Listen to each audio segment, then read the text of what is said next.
नमस्कार, 4PM गुजरात में आप सभी का स्वागत है और मैं हूं आपके साथ आकांक्षा यादव। गुजरात सरकार ने फरवरी 2026 में एक ऐसा प्रस्ताव पेश किया है जो पूरे देश में बहस का विषय बन गया है। Gujarat registration of marriages act 2006 में संशोधन के तहत अब शादी का पंजीकरण कराने के लिए माता पिता की सहमति अनिवार्य होगी।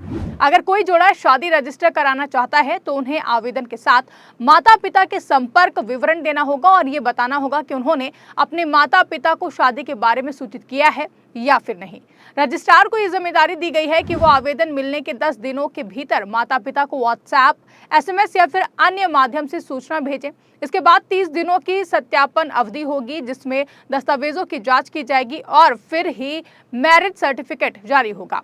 वहीं ये प्रस्ताव विधानसभा में उप मुख्यमंत्री हर्ष सांघवी ने पेश किया है, जो इसे महिलाओं की सुरक्षा और लव जिहाद जैसे मामलों से बचाव का कदम बता रहे हैं। लेकिन आलोचक इसे वयस्कों की व्यक्तिगत स्वतंत्रता पर हमला मानते हैं, जो कि संविधान के खिलाफ है। यह गुजरात को पहला ऐसा राज्य बना सकता है जहां सभी मैरिज रजिस्ट्रेशन में माता पिता को सूचना देना अनिवार्य होगा। वहीं इस प्रस्ताव की शुरुआत समझने के लिए हमें गुजरात की राजनीतिक और सामाजिक पृष्ठभूमि पर नजर डालनी होगी। तो आपको बता दें कि गुजरात में भाजपा की सरकार लंबे समय से है और वहां सामाजिक मुद्दों पर लगातार भाजपा सख्त रुख अपनाती हुई देखी गई है। 2021 में ही गुजरात ने लव जिहाद विरोधी कानून बनाया था, जो कि अंतर धार्मिक विवाहों पर जांच का प्रावधान करता है। वहीं अब ये नया संशोधन उसी दिशा में एक कदम आगे लगता है। उप मुख्यमंत्री हर्ष संघवी ने विधानसभा में कहा कि राज्य में लव जिहाद जैसे मामले लगातार बढ़ रहे हैं, जहां कुछ लोग अपना नाम बदलकर लड़कियों को फंसाते हैं। उन्होंने पंचमहाल जिले के 2 गांवों का उदाहरण दिया जहां कोई मुस्लिम परिवार नहीं है, लेकिन वहां से सैकड़ों निकाहनामा जारी हुए हैं, जिसको लेकर सांघवी का कहना है कि मौजूदा नियमों का दुरुपयोग भागकर शादी करने वालों द्वारा किया जा रहा है। इसलिए माता पिता को सूचित करना जरूरी है ताकि धोखाधड़ी रोकी जा सके। साथ ही साथ आपको बता दें कि प्रस्ताव विधानसभा के नियम 44 के तहत पेश किया गया है, जिसे सार्वजनिक महत्व का मुद्दा बताया गया। सरकार का कहना है कि ये बदलाव सामाजिक संगठनों की मांग पर आधारित है, जो सनातन परंपराओं की रक्षा करना चाहते हैं। लेकिन क्या वाकई ऐसी कोई बड़ी मांग थी? अब तक कोई बड़ा आंदोलन या प्रदर्शन इस मुद्दे पर नहीं देखा गया है। वहीं अगर सरकार के तर्कों को और भी ज्यादा गहराई से समझे तो हर्ष सांघवी ने इसे महिलाओं की सुरक्षा से जोड़ा है। उनका कहना है कि कई मामलों में लड़कियां धोखे का शिकार होती हैं, जहां पुरुष अपना नाम या पहचान छिपाते हैं। ऐसे में माता पिता को सूचित करने से परिवार लड़की को सलाह दे सकता है और जरूरी जांच हो सकती है। उदाहरण के तौर पर बनासकांठा, नवसारी और मेहसाणा जैसे जिलों में फर्जी दस्तावेजों से शादियां रजिस्टर होने की शिकायतें आई हैं। सरकार का मानना है कि ये नियम संपत्ति, दहेज और जबरदस्ती से जुड़े उत्पीड़न को भी रोकेगा। साथ ही ये सांस्कृतिक आक्रमण को रोकने का कदम है। जैसे कि सांघवी ने कहा कि प्यार से किसी को आपत्ति नहीं है, लेकिन अगर कोई सलीम सुरेश बनकर लड़की को फंसाएगा तो उसे छोड़ा नहीं जाएगा।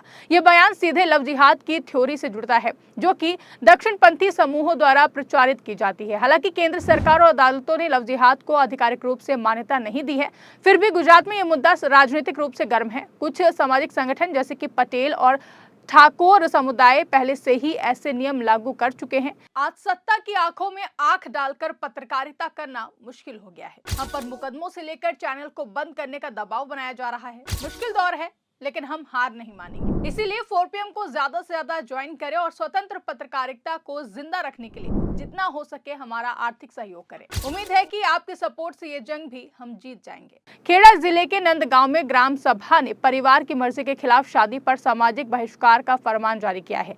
पटेल सेंटर ने मांग की है कि 30 साल से कम उम्र वालों के लिए माता पिता के हस्ताक्षर अनिवार्य हो और कोर्ट मैरिज दुल्हन के इलाके में ही हो। लेकिन इस प्रस्ताव की आलोचना भी कम नहीं है। सबसे बड़ा सवाल यह है कि क्या ये नियम लव मैरिज, खासकर अंतर धार्मिक या फिर अंतर जातीय विवाहों के लिए बाधा बनेगा? आलोचक कहते हैं कि ये वयस्कों की व्यक्तिगत स्वतंत्रता पर हमला है। भारतीय संविधान के अनुच्छेद 21 में जीवन और व्यक्तिगत स्वतंत्रता का अधिकार है, जिसमें जीवन साथी चुनने की आजादी शामिल है।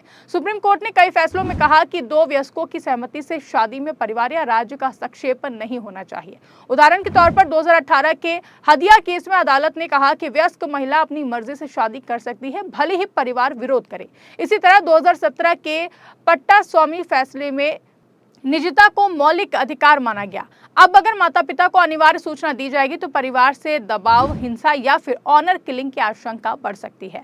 गुजरात में पहले से ही अंतरजातीय जोड़ों को परेशान करने के मामले सामने आते रहे हैं। एक दलित व्यक्ति ने बताया कि उसकी दरबार समुदाय की महिला से शादी के बाद उन्हें 50 बार घर बदलना पड़ा और स्थिर नौकरी नहीं मिली है। वह इस नियम के दुष्परिणामों पर भी विचार करना जरूरी है। अगर माता पिता सहमत ना हो तो क्या मैरिज रजिस्ट्रेशन रुक जाएगा, जिसको लेकर सरकार कहती है कि ये सिर्फ सूचना है, सहमति अनिवार्य नहीं है, लेकिन व्यवहारिक रूप से ये दबाव बना सकता है।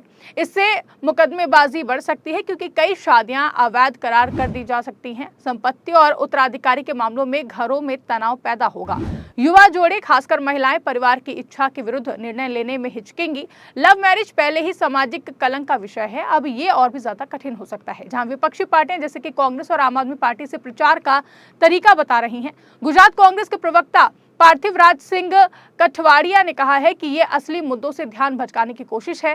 फेमिनिस्ट संगठन जैसे कि all India democratic women's association ने कहा है कि ये महिलाओं की स्वायत्तता पर हमला है। इस प्रस्ताव को अन्य राज्यों से तुलना करें तो उत्तराखंड में 2024 में लव इन रिलेशनशिप का रजिस्ट्रेशन अनिवार्य किया गया है, लेकिन वो भी विवादास्पद रहा है। गुजरात का ये नियम ज्यादा सख्त लगता है क्योंकि ये विवाह पर केंद्रित है। कई राज्यों में सामाजिक बहिष्कार के नियम समुदाय स्तर पर हैं, लेकिन कानूनी रूप से नहीं है। गुजरात अब इसे कानूनी जामा पहना रहा है, जो पहला मामला हो सकता है। वहीं सोशल मीडिया पर भी बहस छिड़ी हुई है। इंस्टाग्राम पर एक पोस्ट में कहा गया कि ये एडल्ट ऑटोनॉमी पर सवाल उठाता है, जिसको लेकर लोग कह रहे हैं कि क्या अगला कदम विवाह या निजी संबंधों के बारे में माता पिता को बताना होगा। आपको बता दें कि कानूनी विशेषज्ञों का मानना है कि ये नियम अदालत में चुनौती का सामना करेगा। क्या ये संवैधानिक है? कई लोग कहते हैं कि नहीं, क्योंकि ये निजता और पसंद के अधिकार का उल्लंघन है, लेकिन सरकार का कहना है कि ये धोखाधड़ी रोकने के लिए है।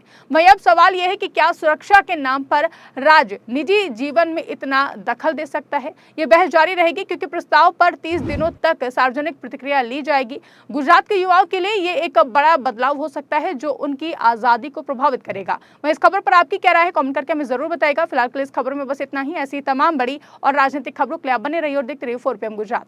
धन्यवाद।